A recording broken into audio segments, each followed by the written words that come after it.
Good evening friends. आज Nifty ने एक गैप डाउन ओपनिंग दी, एक रेंज में कंसोलिडेशन दिया और पूरे ही दिन वॉलेटिलिटी के साथ एक 100 पॉइंट की रेंज में पूरा ट्रेड होता हुआ नज़र आया। अब क्या लगता है कि ऊपर अब 23,000 तो माउंट एवरेस्ट हो गया है टिल इलेक्शन, और कल मंथली एक्सपायरी है, तो 23,000 का लेवल तो नहीं होना, आपसे पार पसीना आ जाएगा।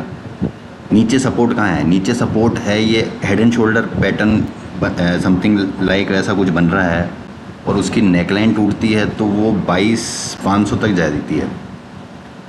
22,500 तक अगर वो आपको जाती है तो वहाँ आपको सपोर्ट मिलेगा। ऊपर रेजिस्टेंस रहेगा आपका 23,000 पे। कोई भी बाउंस आता है एक सेलिंग अपॉर्चुनिटी रहेगी। स्ट्रिक्ट स्टॉप लॉस के साथ आपको ट्रेड इनिशिएट करना है अगले इलेक्शन के रिजल्ट्स तक। बैंक निफ्टी ने 49,000 का रेजिस्टेंस फेस किया, वहाँ से एक गिरावट देखी और 48,500 तक आज मंथली एक्सपायरी के दिन ट्रेड होता नज़र आया। यहाँ पे भी कुछ पैटर्न डिस्टॉर्टेड है, ऊपर से बिकवाली हावी है, और नीचे जो सपोर्ट की रेंज अब निकल के आ रही है वो 48,250 48,000 यहाँ, और यहाँ तक 48,000 तक बैंक निफ्टी फिसल सकता है। वहाँ पे जाके साइकोलॉजिकल सपोर्ट मिलेगा। अब चूंकि आज मंथली एक्सपायरी हो गई है तो कल डेटा थोड़ा सा कम रहेगा बैंक निफ्टी में, तो कोई भी बाउंस आता है 49,000 तक तो एक सेलिंग अपॉर्चुनिटी रहेगी बैंक निफ्टी में भी। नीचे अगर गैप डाउन ओपनिंग होती है तो 48,000 के पास, 48,200 के पास तक अगर खुलता है तो वहाँ एक बाइंग अपॉर्चुनिटी भी रहेगी। निफ्टी मिड कैप ने 11,785 का एक जो लाइफ हाई बनाया था, उसके बाद प्रॉफिट बुकिंग भी निफ्टी मिड कैप में देखने को मिल रही है, और सुबह से ही एक रेंज में कंसोलिडेशन होता हुआ नज़र आया। अब जो इमीडिएट रेजिस्टेंस बन के आता है वो आज का डे हाई 11,600 के पास एक रेजिस्टेंस रहेगा, उसके ऊपर डिसाइसिवली ट्रेड करता है तो फिर लाइफ हाई आपका नेक्स्ट रेजिस्टेंस रहेगा 11,700 का।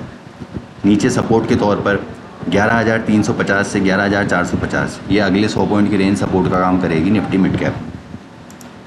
फिर निफ्टी में भी एग्जैक्टली बैंक निफ्टी की तरह ही ट्रेड होता नज़र आया, और फिर निफ्टी में आज जो पहली कैंडल बनी उसके बाद कहीं से भी साइजेबल रिकवरी हमें देखने को नहीं मिली।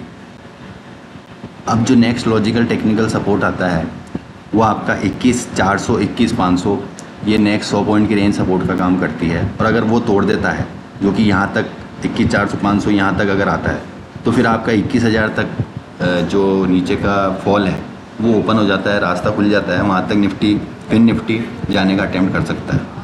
ऊपर रेजिस्टेंस के लिए 21,850 21,900 स्ट्रॉन्ग रेजिस्टेंस की रेंज रहेगी। कोई भी बाउंस आता है तो वो सेलिंग अपॉर्चुनिटी रहेगी फिर निफ्टी में।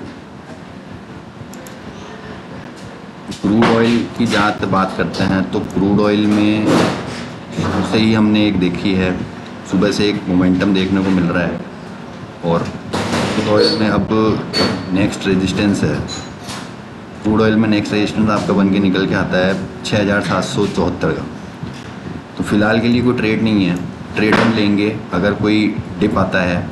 डिप कहाँ तक आता है तो कल की जो रेंज थी हमारी, ये जो रेजिस्टेंस थी 6,680 6,700 6,680 6,700 की रेंज में अगर क्रूड ऑयल मिलता है तो बाइंग अपॉर्चुनिटी रहेगी। स्टॉप लॉस रहेगा आपका 6,650 का। टारगेट रहेंगे 6,720 6,760, दो टारगेट के लिए क्रूड ऑयल में बाय कर सकते हैं।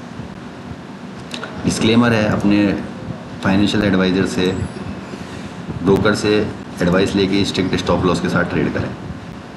नेचुरल गैस में आज नया कॉन्ट्रैक्ट स्टार्ट हुआ, एक गैप अप ओपनिंग देखने को मिली, और अब वहाँ से ही हमें प्रॉफिट बुकिंग भी देखने को मिली। अब किसी को अगर सेल करना है तो अभी फ़िलहाल के लिए 240 के स्टॉप लॉस के साथ आपका सेल बनता है नेचुरल गैस में। टारगेट रहेंगे 225 220 के दो टारगेट, 240 का रहेगा स्टॉप लॉस।